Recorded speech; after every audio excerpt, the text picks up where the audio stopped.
जो खेलना जानते हैं ना, उनका सम्मान करना पड़ता है। निकम्मे तो चाटुकार होते ही हैं। जो खेलना जानते हैं, खेलना, इसीलिए तो तुमसे डेली आकर यही कहता हूं, खेलना सीख लो, मानसिक ताकत बढ़ा लो, शारीरिक ताकत बढ़ा लो।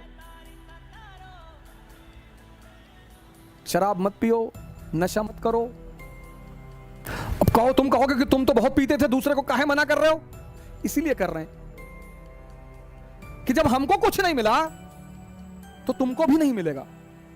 हमको भी ध्यान और योग से ही मिला, इसलिए मैं तुम्हें ज्यादा अनुभव के साथ मना कर सकता हूं। कई बार लोग कहते हैं तुम तो अपने जमाने के बहुत बड़े शराबी थे। जी, हमको कुछ नहीं मिला, भटकते रहे, रोते रहे। मुझे जो कुछ मिला, जो कुछ, वो ध्यान, योग और संतों की सेवा से मिला। वही तो तुम्हें बता रहा हूं। समझदारी, राजा बनने के लिए बस एक चीज जरूरी है, इसीलिए हर आदमी, बहुत लोग आते तैयारी करने हैं, और एक से एक लंबरदार, तीरंदाज, तैमूर, मंगोल, चंगेज खान, वापस चले जाते और साधारण से लड़के रैंक लगा लेते हैं। मैंने कहा ना, तुमको पता ही नहीं रावण को कहां मारना है। ताकत से ना मार पाओगे, मार ही नहीं पाओगे।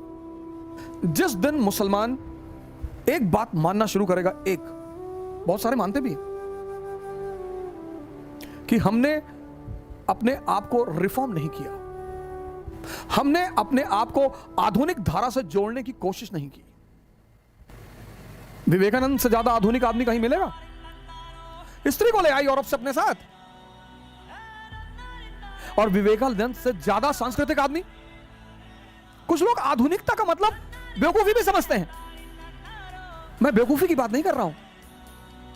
धोती पहनने से कोई आदमी देहाती नहीं होता, और जींस पहनने से हर आदमी माइकल जैक्सन नहीं हो जाता। तो रिफॉर्म करना पड़ेगा, तुमको बदलना पड़ेगा अपने आप को, क्योंकि समय इतनी गंदी चीज है कि जिसने समय के साथ अपने आप को नहीं बदला, उसको समय ने उड़ाकर फेंक दिया। क्योंकि भगवान तो सबका है ना।